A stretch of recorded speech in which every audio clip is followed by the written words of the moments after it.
Season 2 of the Bloodline podcast is brought to you by the National Gas Company of Trinidad and Tobago Limited.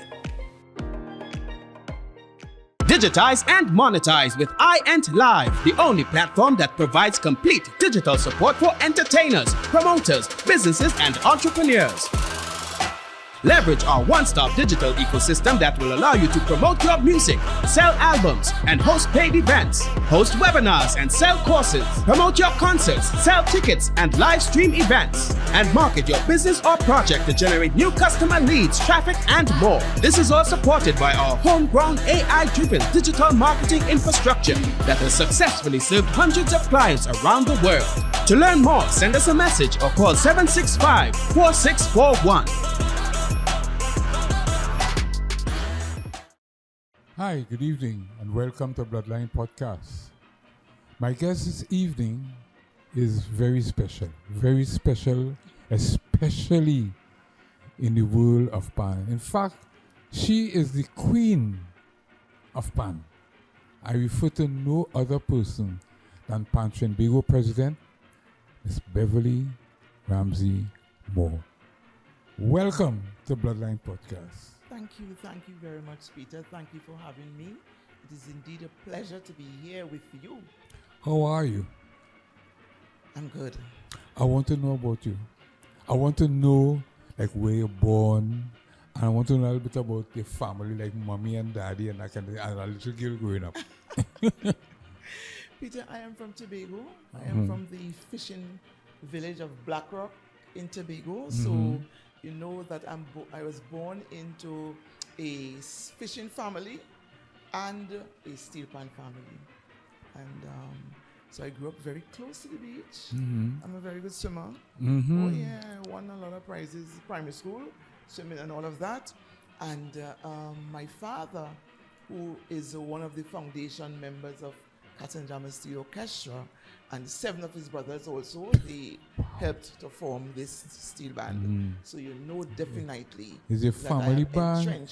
Is a family band? Yes, I'm entrenched in Pan. Yeah. So where you went to school in Tobago? So I went to, of course, primary school, Black Rock Government, and then I moved on to Harmon High School, where I would have completed my education. So as a little girl growing up, what kind of hobbies you used to play? Well, let me see. Don't tell me you used to play pan for a little girl. No. Tell me about hobbies, dolly house and them kind of thing. So of course we played dolly house. Or couldn't you play dolly house with your cousins?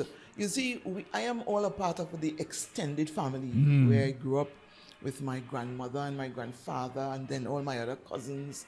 And so we were all there. So the family, and then we had a lot in Tobago, you know, that in the yard, there are several houses, all right? And so with around your community, you had so many different relatives.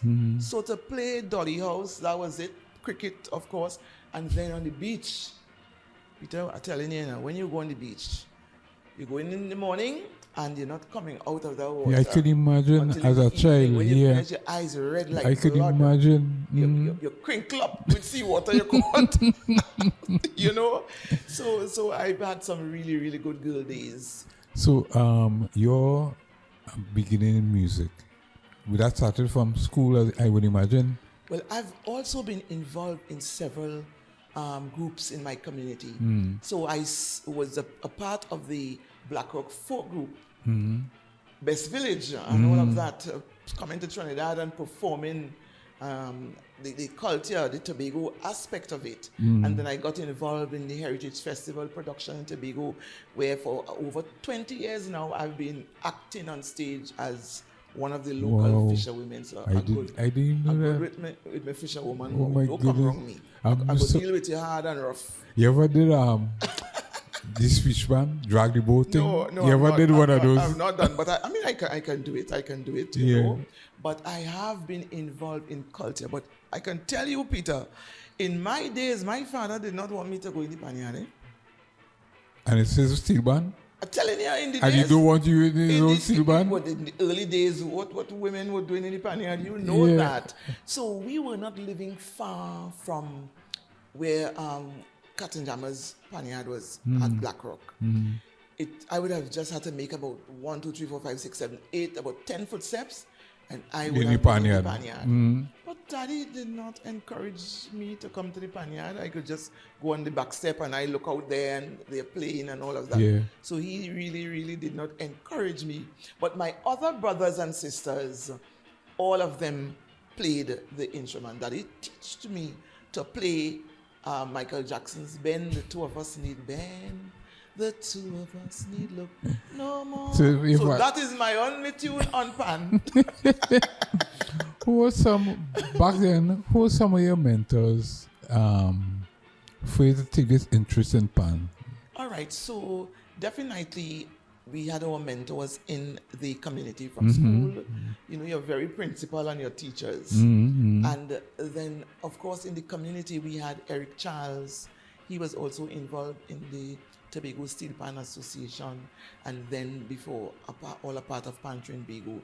So when you recognize what was happening, and so many of my relatives played the national instrument, because, I mean, there was not much more for our young men to do in the community besides football and fish cricket and fish. fishing. So the Panyard, if you did not pass through Katsanjama's Panyard, then you were nothing in the community. So when I looked at my uncles and my brothers and all of them involved, but what really appealed to me more in the steel band community was structure, organization, and management. And so that is what appealed to me, and today I am involved. So over the years, you have been close to the steel band. You have practically, you and Mary Toby. That's right. Taking cats and jammers and navigating. Well, Marie is in Bethel, so she's in the Redemption Songsetters. But those are two names I remember. Yes. But who were some of your favorite Panora Rangers? Well, you know, Cats and Jammers started off with several Panora Rangers, and I remember very much, I think it was Julian Darius in the early days. And then you had, there was this guy from Bethel, Mr. McCarty, who would have taken Cats and Jammers in 1967 to the festivals in Trinidad, where they won the national tune of choice with Funikila. I remember that. Yes, they were really excellent. Cats and Jammers was really a festivals band. Panorama was not really the forte. We always get with tails cut in Panorama, but festivals and so on, you know, and being one of the oldest playing steel bands in Tobago, formed since 1951, I can tell you that we've been through several arrangers.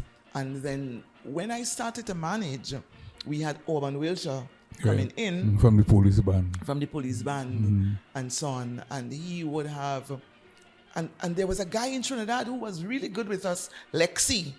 I can't remember his full name, but we called him Lexi because he would come and give us the stateside music and all of that. And then coming on the scene to take us to prominence was Edwin Puchette. Right. And after Edwin died, then we had Len Bugsy Sharp, of course, giving us his flavor. And then after Bugsy, we moved on, I think, to BJ Marcel. Yeah. You talked about what you admired in Pan was structure and order and stuff like that. Do you think that Pan, the so-called national instrument, I continue to call it the so-called for obvious reasons, for many reasons, but it should be included in the school curriculum? Of course.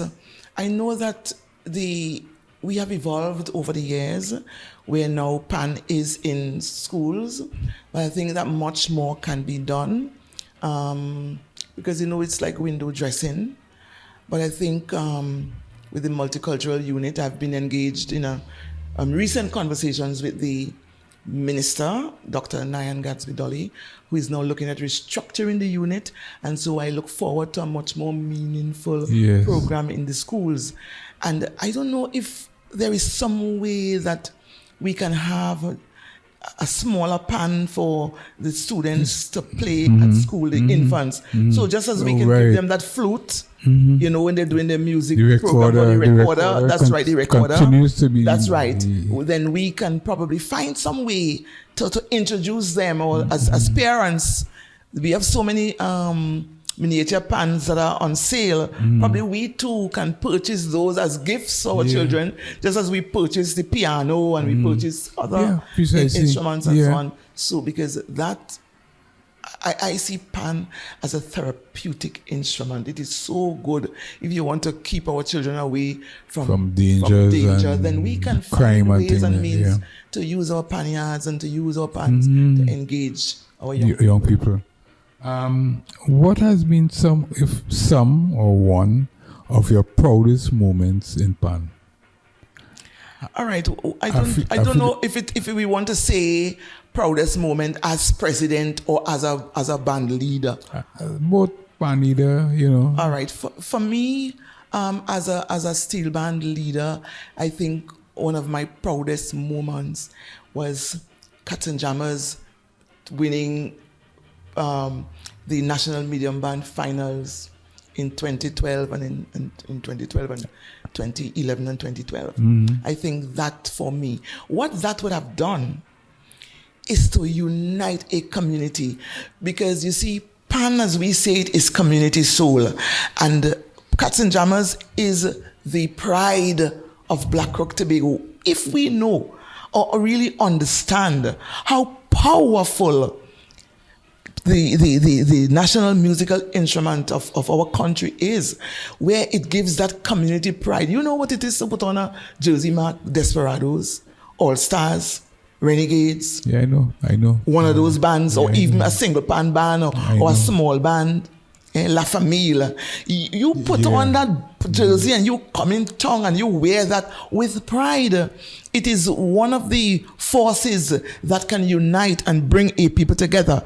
So when you're a champion, it's not only the players feel that they're champions, you know, that bragging rights and that boast. The whole community. It's the whole community. It's Tobago feeling proud. I mean, when Tobago could come to Trinidad and win a steel band competition, that is something.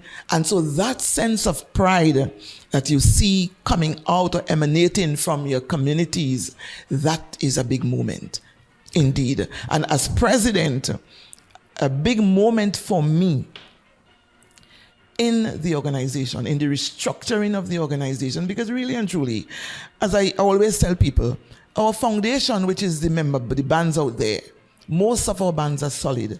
Our challenge in Pantrinbago is really an administrative challenge, all right, where you have structure and where you have accountability and transparency. And for me, within the 3-year period that I have been there, I have been able with the team to address those problems where we have all our audits done, because when we came in, we met unfinished audits from the last team, but we have been able to clean up the finances. And today I can tell you that when we are presenting our audit, our 2021 audit, it is definitely going to be a clean audit based on what so I feel proud about that.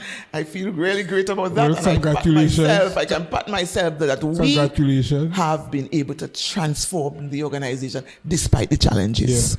So we've reached to the point of the interview that I call blood pressure. It's a trivia section. Okay. I ask you a couple of questions and you make a choice. Right. You ready? Yes, I'm ready. Tulum or Benibol? Benibol. Oil down or Pelau? Oil down. Seafood or steak? Seafood. Country or city life? Country. Pigeon Point or Stobby? Pigeon Point. Tobago by boat or Tobago by plane? Plane. You want to get there fast? I want to get there quickly. I need to get home. Evening gowns or pantsuit? Pantsuits. TV or books? TV. TV. Yes. Romance or comedy movies? Romance. Romance. Yeah. Panorama or Silvan Festival?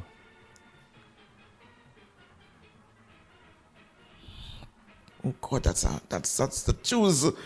Panorama or Sylvan Festivals? Sylvan Festivals, yeah. The discipline. You've answered with flying colors. Your blood pressure is very good. Yes. Season 2 of Bloodline Podcast is made possible through the support of the National Gas Company of Trinidad and Tobago, continuing to be a good corporate citizen, lending support to various initiatives, including those focused on our arts and culture. Today's podcast is also sponsored by Caribbean Spring Water, natural alkaline spring water from the Northern Range. So tell me something. As a female administrator in what was once a predominantly male environment, what have been some of the challenges that you've had to face? All right. Now, I am a strong and powerful leader. I see myself as a strong leader. Coming into the steel band, on the steel band stage in terms of leadership, has definitely posed some challenges. Not things that I can't handle, but I mean, you're working and some people believe as a leader, if you should correct them or you should be firm, articulate, and in some people's head, well, because you're a man in your own house. We are a man in your own house, but when we are around the table, we are equals. You know what I'm saying? And so that would have been a little challenging for some people because now you're sitting around with a team and then you are the head and you are directing and you might pull some people over the coals for non-performance and all of that, and then you see some challenges. But despite that, one of the things I say to our members, be not afraid, because there are different stages of a group. When you put a new group together, so there is forming, there is storming, there is norming, and then there is performing. So if you recognize that there is a little disturbance anywhere, you don't fuss about it. The unnecessary noise, I am not going to be distracted, because let me tell you something, Peter. I have been in leadership positions for a number of years. And so the experience that I have gained has prepared me or has given me the people skills to treat with a number of situations. And so you have to know as a leader what is in your circle of control. And as long as you know what is in your circle of control, then you are able to take charge of any and every situation. What can be done to do a career here for years now? What can be done to increase the presence of steel band music on the airwaves and be more visible in the media? What need to be done? I think we have to continue the dialogue. We have tried, I remember one time, early nowadays, that is one of the disturbances that we had in our meetings, executive-wise, where we were trying to see if we could have had our own presence on the media. Pantrinbago having its own TV station, Pantrinbago TV, and so on. Radio and things, and so that we could have gotten the license and all because something was not paid on time because little disturbances. So we had a little shouting match and that type of thing.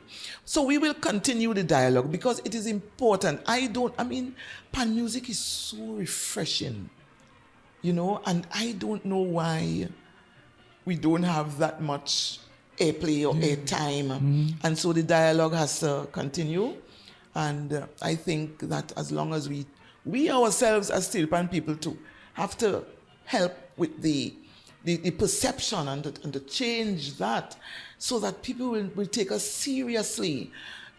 You see the unnecessary noise disturbs certain people's ears. And we must also know that there is a saying that house roof does cover plenty things. house roof. You see house roof, Peter? In Tobago, we say house roof does cover plenty things. And it's not everything that you are not satisfied with means that you have to go out there and start to disturb the peace. Wash your dirty linen. That's right. Yeah. And so we have to continue to evolve, and we have to continue to have that kind of discipline so that corporate Trinidad and Tobago, and so that governmental agencies and all other persons who can impact on our development can take us a bit more seriously. You know, I say all the time, and I say to our members, this is central executive. We were elected to fix the organization. And I believe we have done so successfully within the time. But we must not forget that we have only had 15 normal months. All right? COVID impacted. COVID came in and dealt a severe blow on the entertainment industry. And now we are going to have our first constitutional meeting in 2 years on the 1st of May. And after that, the membership will give us the necessary directions where we go from there. And I believe as long as there is not a spike or in the infections and so on, I think we are going to definitely take off, because we have already built the platform for that. And I look forward to continuum and continuity in terms of how we move forward. Okay. So in 1963, the government and corporate Trinidad began sponsoring bands through the beckoning of the government. But corporate Trinidad started sponsoring steel bands. So that was one good thing. But from 1963 to now, don't you think that the corporate sector could do more, like, for instance, developing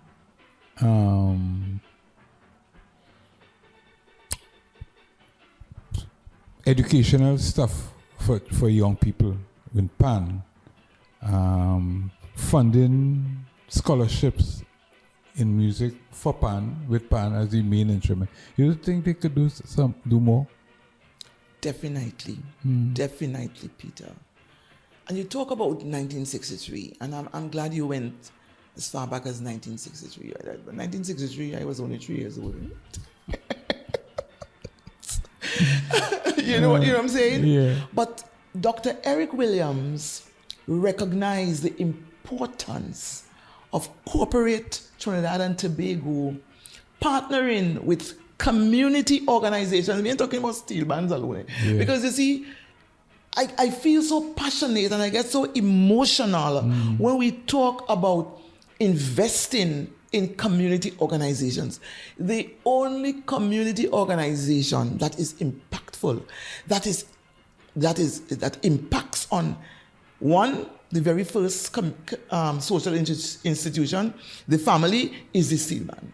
When a child comes to play the pan, the child comes, the parents get involved, the grandmother get involved, the grandfather get involved, the tanty, the nene, the uncle, and you just think about a steel band with 120 players, or 90 players, or 50, or 35. They are bringing people in. So when you invest, you don't just invest in Panorama to go on stage. You're investing in people, human capital. And until government, and I'm saying government, and the corporate sector recognize that you're not just giving pan people, because some people just talk down on pan, eh? Yeah. Listen, people, you give pan people money, or you give this one or give this one. So together, we need to work. Steel bands have to clean up the act. Proper structure, proper accountability, transparency, proper leadership, and also corporate Trinidad and Tobago and our government need to understand that they can do much more than just giving money. Support us, whilst we must do things to assist, help ourselves. And so some people see it as, oh God, all the pan people always begging. And no.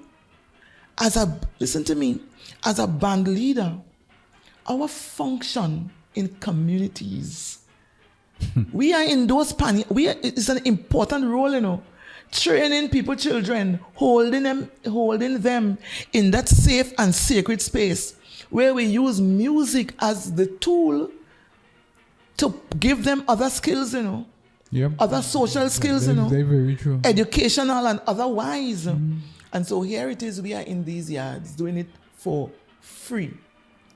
We are not getting paid as the coaches in sports. You see any steel band coach getting paid? Except that bands have to find money to pay arrangers and tuners. But coaches in the Department of Youth and Sport or in the Ministry of Youth and Sports, they get paid for that. Yeah. What about the community coaches that preparing these young people and giving them meaningful life skills to cope? I tell our young people, when you stand behind the pan and that trainer knocks that pan, everybody is at discipline. When you going over a run, I want to find a phrasing or whatever they call it when they're training, and you behind that practicing that for 2 hours, sometimes you're in the panyard going over that one run or phrasing or whatever you want to call it. You know when I'm telling a man, don't beat your wife if she give you 2 words. They're telling a woman, don't lash out at your husband. Have some patience. Patience, yeah. And we do so much, and yet no one remember the local leaders in the community that in the panyard, where we are in the panyard, holding the children while the parents play in the pan. So we are there from 8. Sometimes we are there from 8 until 2 in the morning. Training and empowering. And the recognition for that? Nada. So it's not about giving us handouts. We are saying that you need to recognize our contribution to the development of people in Trinidad and Tobago. One of your initiatives in the past 3 years was the establishment of the agricultural project in the old site up on the highway. How's that going? Peter, that 12 or so acres of land that was given to Pantrinbago over 20 years. For the life of me, I cannot understand how we did not invest in the development of that site as our industrial estate, because we need additional revenue streams. But I could not be passing up and down, going to Tobago, coming back, and every time I had to keep my neck straight. Yeah. So one of the first things we said, you know what? Cleanliness is next to godliness. Let's clean that place up. And so Pan Angels of South Central Region, Peter Ralph was a former military man. He came in and they helped us to clean up the place. Land is capital, land is money. And so we definitely thought of getting something done with the property. We have some challenges. We have a lot of bees. So we have to be extremely careful. We are trying to get the company next door to us to remove the hives and so on, so that we have not succeeded in having that done as yet. And then we have other challenges with respect to the property that we are trying to sort out, so that we can give bands, a couple acres, so that they can feed themselves, and with the surplus, we can generate some money. It has not rolled out on stream. I think the situation with the pandemic would have slowed us down a little, but that is, of course, one of the visions that we are yet to have it come on stream and to bear some fruits for us in the steel band movement. Definitely, we have to find additional revenue streams. Yeah, so there's going to be a food basket, so to speak, then, eventually. That's the vision. Well, that is the vision. You see, you feed yourselves first, and then you sell your surplus. And we have, as I mentioned before, a number of persons involved. We have over 4,000 pan players. All right? And we have, in terms of organizations, we have 3 100 plus registered. But one of the things that we have to do, we have some bands that are not very functional, and so we need to have our liaison officers go out there, work with them to see if they can get back on track, and then if not, then we will just have to strike them off the register, because you can't be a ban on people for 2 and 3 and 4 years. That does not make sense. So as when we do our constitutional review, then we definitely have to define what is a band. Tobago Carnival is in October. So you getting 2 bites of the cherry? You had a taste of Carnival. I know you had Tobago. What's going on with that? So it's a two bites of the cherry for all of us. All right, you know, Tobago, for Pan, Tobago always had its THA Pan Champs. So that was an additional panorama that the Tobago bands will benefit from, because the Tobago House of Assembly would always have its Tobago Pan Champs. So with the Tobago Carnival, that's excitement. Pure excitement. I am so happy that is another revenue generator for Trinidad and Tobago. So it's not only just Tobago alone, it's Tobago and Trinidad.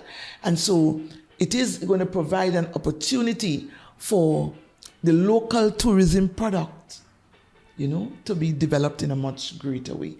When we took the National Medium Bands Finals to Tobago in 2020, that was a success. That was a major success.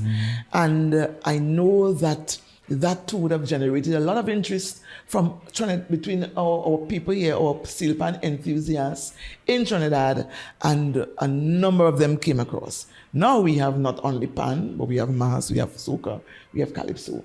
And so together we have to do this. So I don't think it is just a carnival for Tobagonians. Yeah. No, it is another carnival for Tobago and Trinidad. So from a Pantrinbago perspective, we have our Tobago region, but we also are going to work closely with the region and with the Tobago House of Assembly to ensure that we have other bands from Trinidad involved. Not in the competitive way. I know they will not compete for the panorama, but there might be other on the road shows and guests and so on. So, because if you want to move plenty people, it's not. Pan moves and shakes Trinidad and Tobago. I can just imagine a band like Trinidad also on the road with the sailor mask in Tobago. Trust me, I ain't talked to Nigel Williams yet, but what we are going to try to do, and I think I might, I'm president, but I'm a band leader. I think Cutting Jammers and All Stars with Sailor Cup. So you can now unite bands. Okay, Desperados and some other band in Tobago. Court Song Specialist and another band. So we can just twin bands. Oh, Peter, give me a bounce here. That is something that just flow from the spirit. So we could twin steel bands now, and then we can put mass or we can play together. That's fantastic. Yes. Nice. So you spoke about the May the 1st is the meeting. That's right. Right. And so after the meeting, then plans will be made for down the road. That's right. That is like convention, elections, that kind of thing. Of course. So the meeting is the first of May. Of course. And where you might be doing it? In Savannah? So now that we have, we don't have all these other restrictions, we can do it at the Savannah. And so there is where we are going to have it in the VIP room in the Savannah. And I really want to thank the majority of our members and delegates out there. Peter, as I said before, I understand governance. And even though the Constitution is very clear, where the central executive shall have all the powers of the convention when it is not in session. Therefore, what it clearly says, we can't have meetings. The central executive can make all the decisions on behalf of the convention. Just as the president of Pantrinbago, according to the Constitution, when the executive is not having meetings, then the president can make the decisions, but I have to have those decisions ratified at our next meeting. Yeah. And so, even though the Constitution says that executive, you can make the decisions because of the pandemic, the convention cannot come together or the members cannot come together and make the decisions. We consulted. We went throughout the length and breadth of Trinidad and Tobago, and we spoke to the majority of bands. We had focus group meetings. How do you feel about this pandemic and we cannot get together based on the restrictions? And the majority of our members gave us the direction and gave us the instructions to postpone the convention. And to provide that support, because we know that you can't please everybody. So the moment they're ready to go to court and whatever, the majority of the bands signed an endorsement statement. Not that, okay, we needed them to sign to give us the permission. No, but they signed and we took the right decision. This executive made a responsible decision. It was a raging pandemic, and anything that we had to do to save lives, definitely that will come first. Saving lives is our priority, and that is what we did. Well, I just have one more question for you. What has COVID-19 taught you most about yourself? COVID-19 taught me, Beverley Ramsey-Moore, really, that you have to be responsibility. You see, responsibility to take charge of your own business. No one can protect you from the virus but yourself. That's right. No one. That's right. And so even though we have some restrictions lifted, we still have to be extremely careful, because I want to live to tell the story. That's right. And so I want to encourage everybody else to be very responsible out there. Don't take family for granted. There were times when we were all locked up at home with nowhere to go. And so we use that opportunity to bond and to bind the relationships. And so that was very important to me. And I would want us, even though now we can go out there and party a little bit, now the entertainment industry has been reopened and all of that, let us not forget that family life is very important. Well, I must thank you very, very much for being my guest this evening. It was a pleasure indeed. I wish you all the best and all success. Thank you, Peter. Great. You have been viewing Bloodline Podcast. My guest this evening has been Pantrinbago President Beverley Ramsey-Moore. Have a good evening. Ciao. Season 2 of the Bloodline Podcast is brought to you by the National Gas Company of Trinidad and Tobago Limited. Digitize and monetize with iEnt Live, the only platform that provides complete digital support for entertainers, promoters, businesses, and entrepreneurs.